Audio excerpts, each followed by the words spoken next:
अस्सलाम वालेकुम अली। उम्मीद है कि खैरियत से होंगे।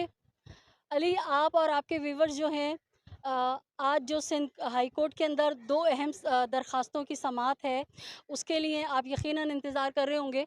तो हम आपको बताएं कि आज सिंध हाई कोर्ट के अंदर दो दरखास्तों पे समाअत होनी है। एक एमएलओ जो मग़वी बच्ची बिनते काज़मी के वालिद साहब ने दरख्वास्त दी थी कि बच्ची का एमएलओ होना चाहिए, और दूसरा जो मुजरिमीन के साथ निकाह ख़्वान और गवाह जो है वो अरेस्ट हैं, उन्होंने हाई कोर्ट में दरख्वास्त जमा कराई थी कि हमें जो है बेल दी जाए। तो आज हम अपने मुकर्ररा वक्त पर आ गए। केस जो है वो लगा हुआ था तकरीबन 14वें नंबर पे।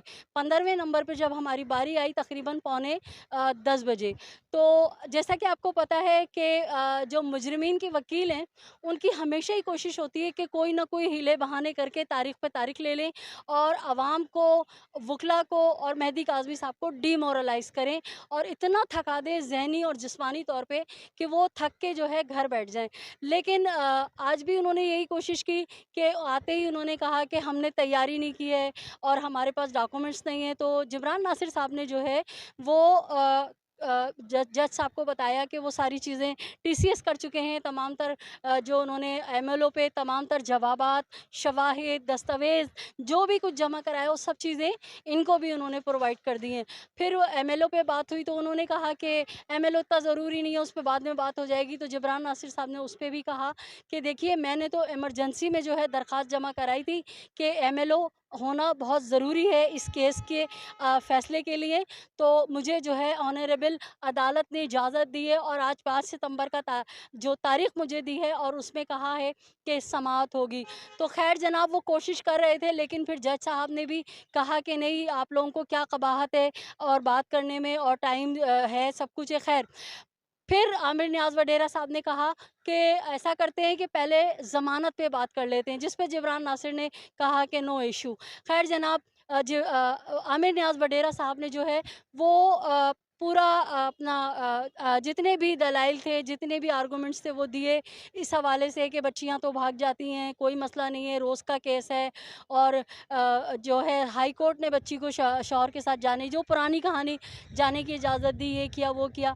और बच्ची जो है वो उसकी शादी यहाँ तो हुई नहीं है, उसकी शादी पंजाब में हुई है, और पंजाब में आपको पता है कि 16 साल जो है वो हो जाती है।